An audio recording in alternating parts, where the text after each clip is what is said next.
All right, guys, that is a wrap on Black Hat 26.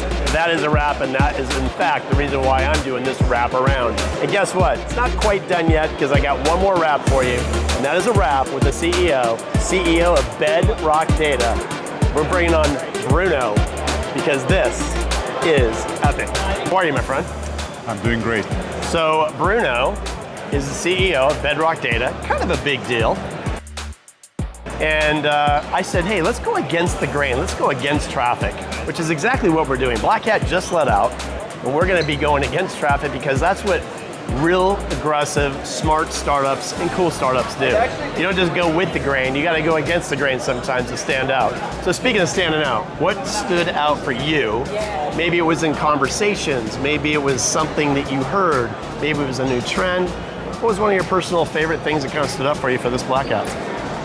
Most of the things that I really enjoyed this time around were around one-on-one conversations with thought leaders. Spent a lot of time with prospects and customers. And what's interesting about this year versus last year for me is that a lot of people are starting to think much more strategically about AI versus how they used to, right? There was a lot of sort of agent this hype, identity that. This year there's a lot about sort of deeper context required to do this really effectively, to do it at scale. And those things are kind of very different actually this year than last year. So, you know, this isn't your first rodeo. Congratulations on the exit for Sumo. And that was that about a 12, 13-year run? That was a 13-and-a-half-year run for me. Wow. From 2010 until 2023. Here's what inspires me. That was an amazing company, it was an amazing exit, and here you are doing it again. You know, it tells me that you not only have the startup DNA, but you have that massive hop into step. Like you actually, like what inspires you? Can I take it back to when you put the new group together? You got a great team, everybody I've met at Bedrock Data is just fantastic. So what's the inspiration to kind of bring it all together and put another team and call it a dream team to do it all over again? Great question. I ask myself that sometimes, and other people ask me that often. So the inspiration for me was that I like solving problems. And this problem that we are solving now is one of those problems that's not yet been solved. One of the rare enterprise infrastructure problems that has not been solved effectively. Okay. Even at Sumo Logic, we were solving a problem that's been solved before, but better. This is a unique challenge. No one's ever solved the full enterprise data visibility and context at scale, comprehensively, in near real time for the enterprise, and I think that's an essential part needed to deploy AI at scale for the next 15 years of replatforming on AI. And so for me, like, I just want to solve this problem. So one of the I love that you brought that up, because one of the questions I wanted to ask you is around the 25 million that you got from your Series A. Congratulations. Thank you. You know, is that proof in itself that you building a company that's built on going after fixing the DSPM problem? Is that the proof that you've got this startup money, that somebody out there recognizes, hey, you're not just going to build something that the Sierras can do a copy paste and mimic you, you know, out of the gate, but you're actually going to build a moat and say, hey, everybody out there, I've got an idea and I'm going to prove that we actually can solve this challenge. Talk about the challenge a little bit more, and then talk about your competitive edge that you're bringing to the market. Sure. So the challenge is that there is no source of truth for enterprise data, right? No one in the enterprise can tell you where all their data is, what's sensitive, who has access to it, where did it originate, how did it get there, is it overly exposed? Yep. That challenge exists because data is not like infrastructure. Right. Infrastructure is discrete.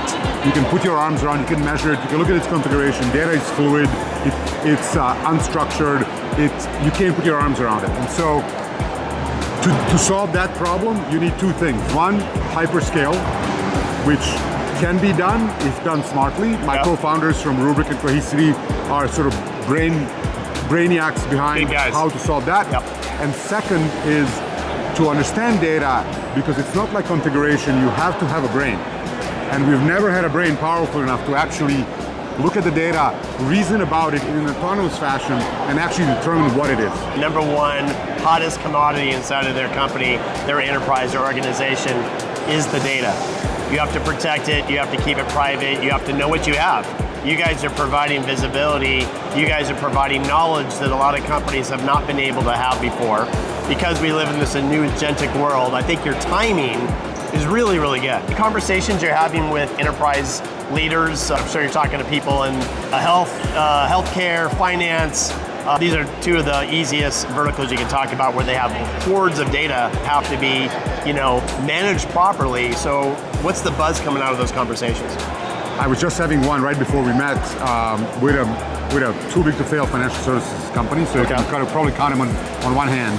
And for them, it's what they are discussing now is how do we make data the central point of cyber and governance versus all of the other things that exist, the roads, the networks, the identities, all that stuff, right? The entire cybersecurity technology stack exists for one reason alone, is to protect data. Although what we've tried to do historically is to shut the doors on data, like lock down networks, identities, infrastructure. We have never actually been able to go to the data itself and bring security and governance to the data itself, right? And so that's what's coming out, especially with these large enterprises that are saying, we need to move quickly in AI, which is a machine scale problem, and in order to govern at machine speed, we have to have a governance at machine speed. Black Hat is over. This is my last talk. He's been talking all day. I've been talking all day. Startup founders that are out there, they know you from Sumo, they know you now from Bedrock. What are one or two little gold nuggets you can drop for all the early startup founders out there that are trying to get their message out and they're in front of VCs or they're trying to get in front of VCs and they've got a story and they're jumping into startup life for the first time? Give a couple of pay it forward moments if you don't mind. Throughout my history, all I've done my whole life is build new companies from scratch.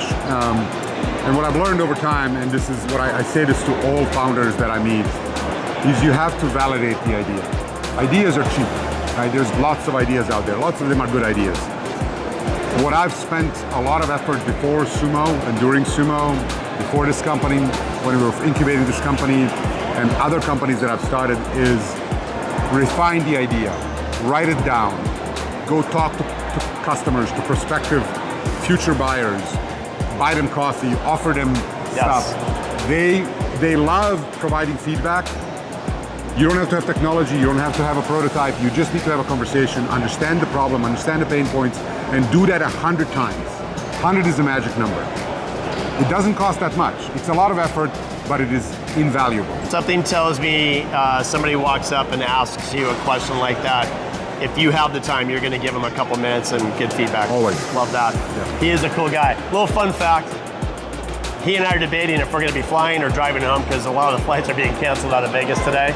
So if you could go to Turo, little shout out to Turo, and rent one car to get on the road to take you back to the Bay, any car, it's not on the company dime, it's on your dime, it might make you think twice.